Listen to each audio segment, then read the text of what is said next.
Olá, eu sou Bira Mello e você está no canal.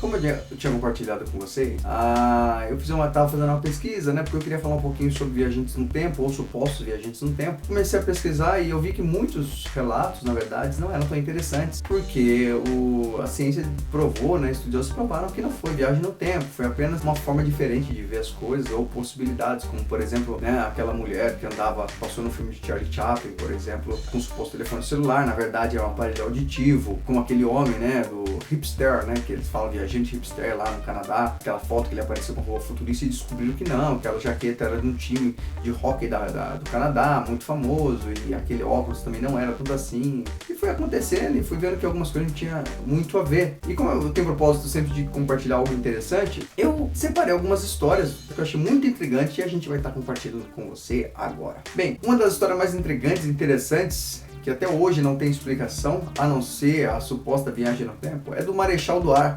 chamado Robert Victor Goddard, de 1936. O que aconteceu? E ele recebeu a missão de ir até um aeroporto chamado Aeroporto de Drame. Inclusive eu procurei o nome desse lugar no mapa e tal. Hoje já trocou o nome, é uma cidade próxima ali na região da Britânia. E esse comandante, o comandante Goddard, recebeu a missão de estar indo até este local para estar verificando se esse aeroporto, se ninguém estava usando esse local, fazer uma inspeção de segurança. Pois bem, o comandante Goddard era uma simples tarefa, coisa rotineira, mas mal sabia ele que essa simples viagem mudaria a história. O comandante Goddard foi até o local, sem nenhuma novidade, ele viu algumas vacas pastando, ele viu o aeroporto cheio de mato, aquela bagunça toda, aquela coisa de abandonado, e ele falou, poxa, simplesmente está abandonado isso. E ele resolveu voltar. No caminho de volta, para surpresa dele, ele se encontra com uma tempestade, formando uma tempestade terrível, uma coisa terrível. Ele falou, olha, eu não vou adiante, eu vou voltar e vou esperar passar essa tempestade e sem problema nenhum depois eu volto pra cá. Quando o general estava voltando para casa dele, ele viu que as bússolas e os aparelhos eletrônicos do avião começaram a ficar meio maluco, meio fora de sintonia, meio estranho. E ele não entendeu muito bem essa viagem porque ele se deparou com o sol logo adiante, ele ficou meio sem resposta. E para surpresa dele, quando ele está chegando próximo ao aeroporto,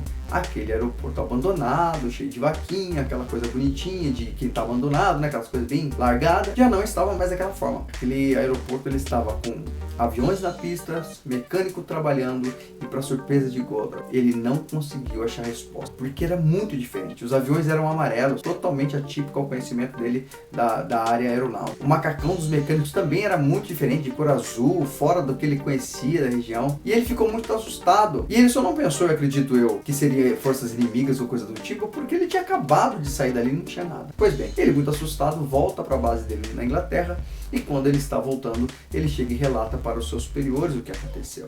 4 anos depois, a RAF, né, que é a empresa que cuida, né, dessa área aeronáutica, né, ali da região, começa a fabricar aviões da cor amarela, como o general havia falado, e também os seus mecânicos usavam macacão azul. Será que o general Goddard viveu isso? Teve essa experiência? Ele foi um viajante do tempo involuntário? Ou ele foi simplesmente um sortudo que conseguiu vislumbrar, né, o futuro? Quem não gostaria de ver?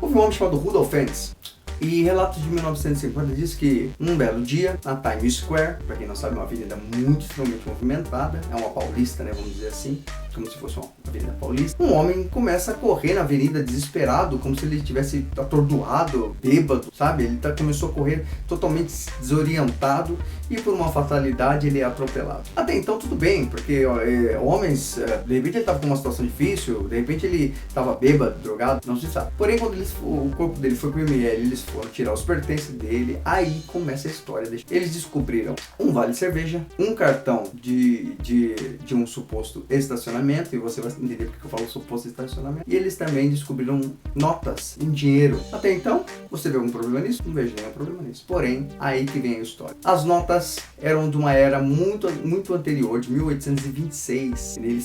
Aquele caso estava acontecendo em 1950. 1826, algumas notas em perfeito estado, impossível um colecionador, uma pessoa tem o maior cuidado do mundo manter uma nota naquelas qualidades de uma época tão passada. O estacionamento que eu falei para vocês que era engraçado e interessante é porque esse ticket era de uma carroça e de um animal tratado. É como se ele tivesse deixado a carroça dele pro pessoal lavar e tivesse também para cuidar do cavalo dele. E o vale cerveja também da época. Isso intrigou todos os médicos, legistas, o pessoal e chamaram para uma investigação, porque eles queriam saber o que estava acontecendo. Bem, procuraram no Banco Nacional de Dados dos Estados Unidos e não encontraram o nome dele. E passando o tempo, com essa intriga, as revistas, os jornalistas começaram a tentar encontrar essa história, foi para as ruas, foi para as revistas, para os jornais, o Viajante do Tempo, Rudolph Fentz e tal. E um dos jornalistas vai buscar informações e eles encontram uma família lá longe, bem no interior, que tinha Fentz no nome, no sobrenome. E eles vão até essa família conversar. E para surpresa dele e espanto dele, essa família relata que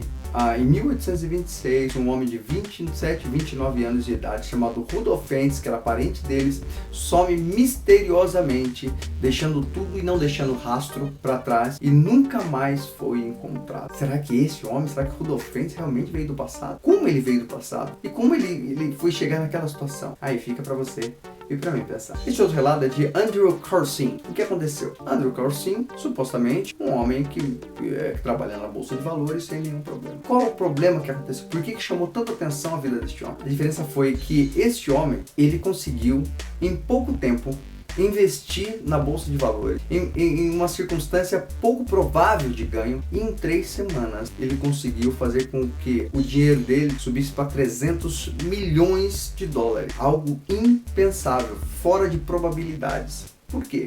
Porque ele investia no que realmente não tinha possibilidades. E logo que ele investia, aquilo ganhava uma poderia. Como, por exemplo, se você chegasse na universidade, como foi o caso do Facebook, tinha um livro Facebook lá onde todo mundo escrevia os seus nomes, compartilhava endereços e coisas do tipo.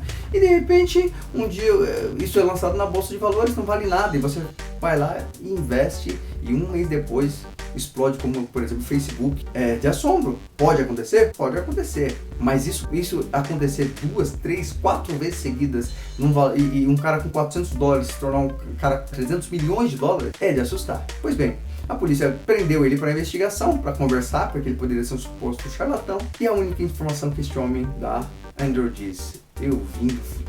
Eu tenho essas informações privilegiadas porque eu vim lá do futuro.